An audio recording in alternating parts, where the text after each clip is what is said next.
જોઈ લ્યો આ શું બનાવે છે હે અને બીજું બીજી મિત્રો ખાસ એ વાત છે આપણે આજે ભાઈ અમે તો જો ભાઈ 16 વર્ષથી અમદાવાદ રહેતા હતા ક્યારેક ક્યારેક આવતા તહેવાર ઉપર અહીંયા અને આજે છે ને ભાઈ કેટલા વર્ષો પછી અમારા બેન આવે છે અહીંયા હાથમ આથમ કરવા માટે અને મિત્રો 2 દિવસનું શાક અમારા જેડવાસમાં થઈ જાય હે ને શું બનાવવાનું જો ભાઈ આમાં છે ને 2 દિવસ ઠંડુ ખાવાનું હોય ને એટલે કારેલાની સબ્જી બનાવવી પડે કારણ કે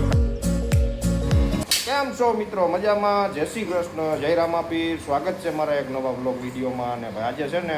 સરસ મજાનો તહેવાર છે ભાઈ સાતમ આઠમનો તહેવાર આવી ગયો છે અને આજે છે ને ભાઈ રાંધણ સટ છે રાંધવાનું બૈરાઓને છે રસોઈ કરવાની થાકી જાય જો સવારથી આમ નામ બધું કામ ચાલુ છે મિત્રો જોઈ લ્યો આ શું બનાવે છે હે અને બીજું ભાઈ જીરાપુરી ને ભાઈ ગળા થેપલા ને તીખા ને જો આ છે ને ભાઈ ગામડાની પરંપરા છે થેપલા બનાવવાની પૂરીયું બનાવે પૂરીયું અને આ બધા જો વાળ બાળ કપાવીને બાબલા જેવા થઈ ગયા છે અને આને ક્યાં જવાનું છે મોતીને મિત્રો આજનું કાર્યક્રમ કંઈક આવું છે અને ભાઈ કાલે છે સાતમ અને પરમ દાડે છે ભાઈ જન્માષ્ટમી પરમ દાડે જન્માષ્ટમી છે આઠમ છે પરમ દાડે જન્માષ્ટમી કૃષ્ણ ભગવાન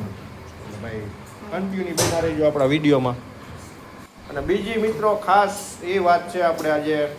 ભાઈ અમે તો જો ભાઈ 16 વર્ષથી અમદાવાદ રહેતા હતા ક્યારેક ક્યારેક આવતા તહેવાર ઉપર અહીંયા અને આજે છે ને ભાઈ કેટલા વર્ષો પછી અમારા બેન આવે છે અહીંયા હાથમ આથમ કરવા માટે ક્યારેય એવા નથી આ વર્ષે આપણે અહીં ગામડે છીએ તો અમારા બેન કે અમારે આવવું છે ભાઈ તો આપણે ભાઈ માણકી લઈને અમારા બેનને લેવા જવાનું છે પીપળિયા ભાઈ અમે અહીં સી એટલે આવે બાકી તો ન આવે અમારે મોટભાઈની હોય પણ નથી આવતા એ ક્યારેય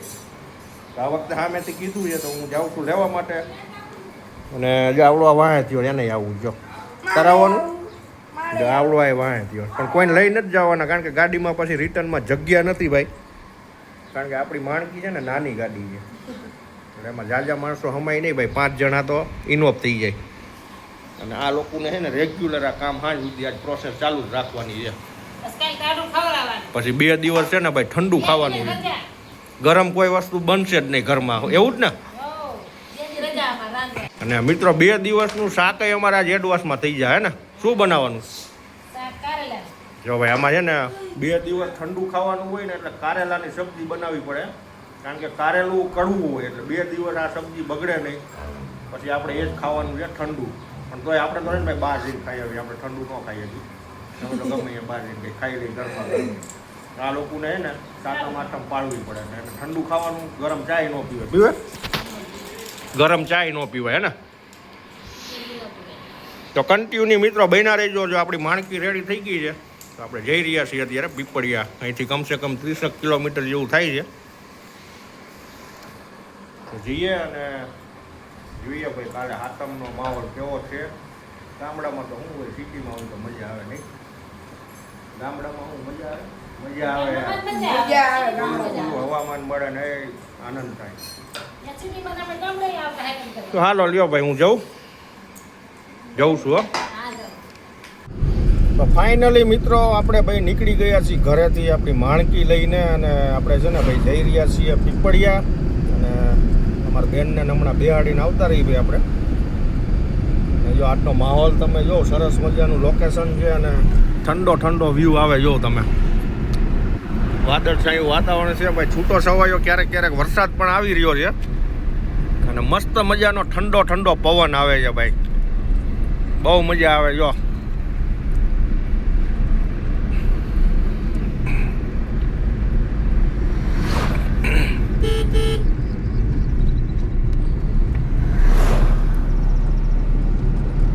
ફાઇનલી મિત્રો જો ભાઈ આપણે પહોંચી ગયા છીએ પીપળિયા ગામ અને આ બધા જો તૈયાર થઈને બેઠા છો ક્યારના રાહ જોવો છો તમે બધા જો આને છે ને તે દી આવું તું અમારી હારે પણ એને પપ્પાએ આવવા ન દીધી અને અત્યારે મને સ્પેશિયલ ધક્કો ખવડાવ્યો છે અહીંયા જો ક્યાં જવાનું છે મામાને ઘરે શું છે જવું હોય હા તમારે બધાને ક્યાં જવાનું હા ધક્કા ખવડાવ્યા કરો અમને કે ત્યારે આવે નહીં કોઈ ના પછી બધા વાંયથી ફોન કરે હાલો આવો હાલો લ્યો હાલો હોય ધૂળા હાલો તૈયાર થઈ ગયા બેન ક્યાં જવાનું હે મિત્રો આપણે આવી ગયા છીએ ઘરે ભાઈ 7:15 વાગી ગયા છે અને હું અહીંથી નીકળ્યો તો લગભગ 5:45 થઈ ગયા હતા ભાઈ રસ્તો છે ને વચ્ચે ખરાબ બહુ છે એટલે થોડોક ટાઈમ બગડે આપણો અને અમારા બેન આવીને જો સીધા શું કરવા મળ્યા જોઈ લ્યો જો ઘેરે આખો દિવસ રાંધીને હવે અહીંયા શરૂઆત કરી દીધી છે અને ભાઈ આપણે ગામડાની એક દેશી ભાષામાં છે ને આ સાયતમ આઈટમનું જે રસોઈ બને ને ચૂલા ઉપર બનાવવી પડે ને ચૂલો છે ને રાતે ઠારવાનો હોય એવું કંઈક હોય છે આ લોકો છે ને જો સવારના આમને લુઈત બુઈત થાય છે આમાં અને સમજો આ મહેમાન આવી ગયા છે ને અમારો મોતીને જો અમે બહાર કાઢી અને આ ભાઈને છે ને બહુ હરખ હતો અત્યારે પૂરો થઈ ગયો એવું લાગે છે મૂંઝાઈ ગયો છે આવો મજા આવી બહુ મજા આવી આપણે ક્યાંય ફરવા ગયા નથી શું મજા આવી મિત્રો વ્લોગ અહીં એન્ડ કરીએ તમને અમારા વ્લોગ સારા લાગતા હોય તો લાઈક શેર સબસ્ક્રાઈબ જરૂર કરજો બાય બાય મળીએ નવા વ્લોગમાં જય શ્રી કૃષ્ણ